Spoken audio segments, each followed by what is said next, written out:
Hey Andrew, this is Lori with Soul Sisters Digital Design. I wanted to go ahead and make this video in anticipation of our one-on-one, but I'm kind of shooting it to show you how your particular group at Morgan Stanley is stacking up against the competition online, especially locally, and to give you some steps you can take to improve things.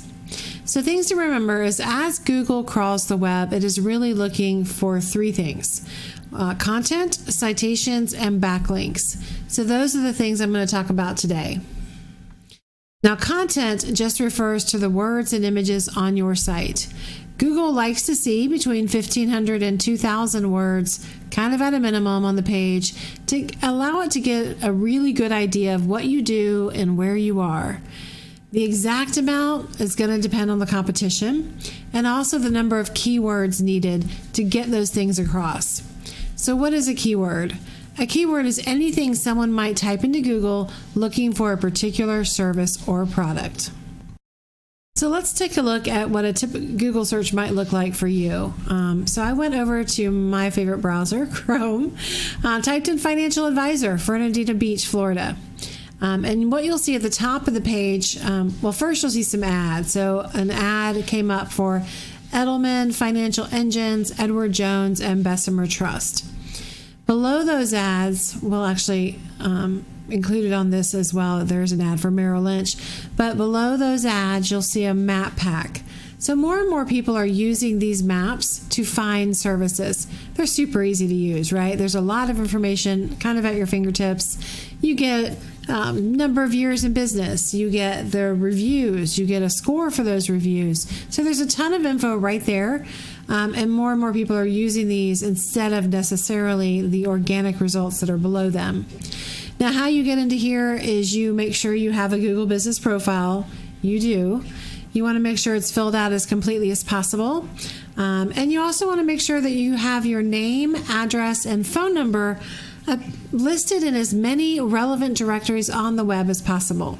Now, these can be everything from Yelp and Yellow Pages to even Facebook can do it. But the more times that happens, where that name, address, phone number appears in a directory, the more power it gives your profile. Every place you do that is considered a citation. So the idea is that your brand begins to be found by Google all over the internet, and the larger that online presence is, the more Google trusts you.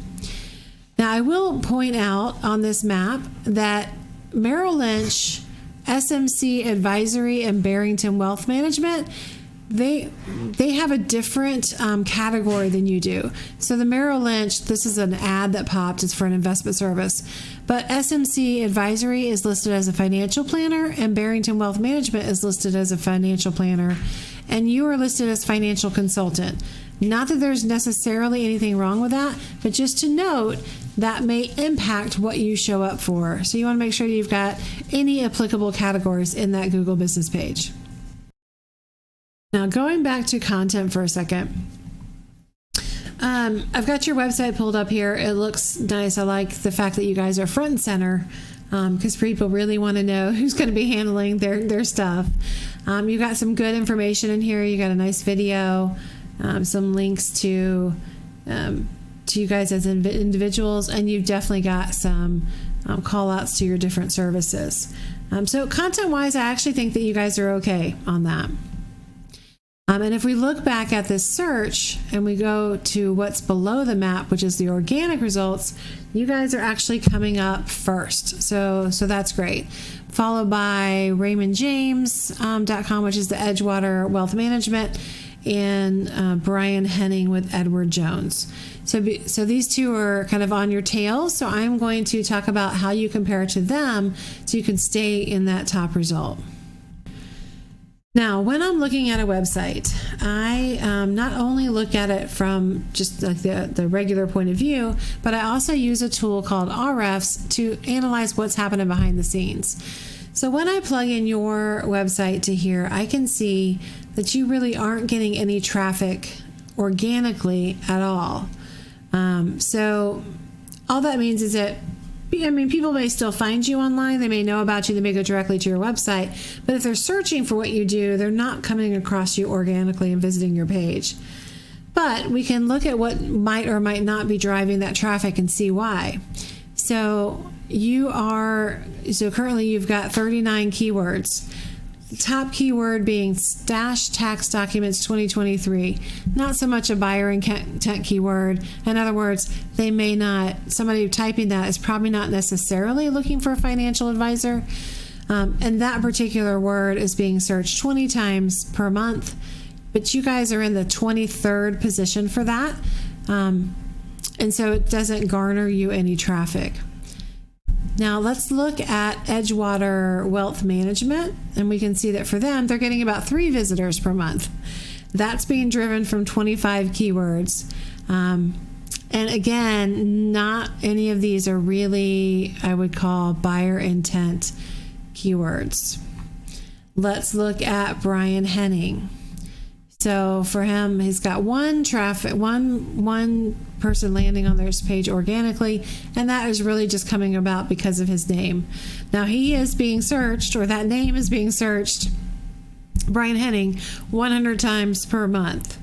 And he's in the 17th position for that. So that's why he's getting that 1 visitor per month. But none of y'all's 3 sites are really getting that much traffic. Now, the last piece of the ranking puzzle. So just to recap about the keywords real quick. So a keyword is what you really definitely want to target to bring in more of those visitors. So that's where your content becomes super important. But the last piece of the ranking puzzle is what we call backlinks. Now, backlinks is really just any time you find one website linking back to another via clickable or hyperlinked text. So these links act like an endorsement of your website from others, which Google, again, uses to build trust in your business because it sees these other businesses vouching for you. But not all links are created equal. Those that are relevant to your website, to your industry, will count more, as will those that are local. And ideally, they want them to be powerful in their own right. So it really becomes a weighted approach to any backlinks coming in. Now, because your site is really a back page of the overall Morgan Stanley site, you're being helped in that a bit. So because I can't really compare apples to apples by just comparing a backlink to a backlink, because Google takes that weighted approach, I have to look at a score. And so Ahrefs helps me do that by providing these 2 scores here. So DR, this is a score from 0 to 100. This is telling me that the Morgan Stanley site as an entire domain is counting about an 85 out of that 100. And again, because you're a back page, you're getting helped a lot with that. This UR, though, 0.7 is really what your particular page is counting for your backlinks. So you don't have a lot of links coming into that page.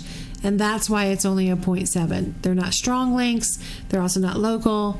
And they may not be as relevant. So that's where that comes into play.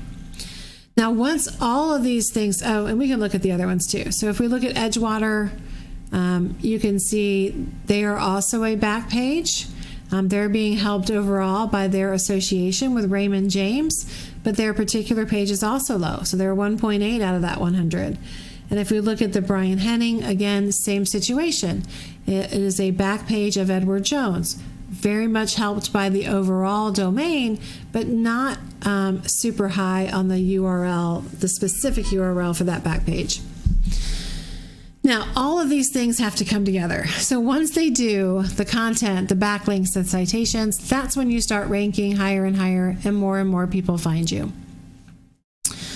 I hope this information's been helpful. It might help you understand a little bit more about what might be going on with you guys. Would love to brainstorm that a little bit more and see where there might be opportunity to improve things.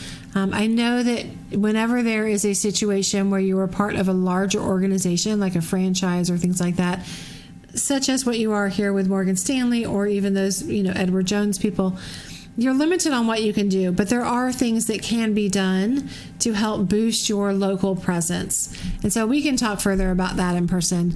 But I always love feedback on these videos. I want them to be helpful. Again, this is Lori, Soul Sisters Digital Design. Look forward to any feedback you've got. My number is 352-235-9803. Thanks for watching. Talk to you soon.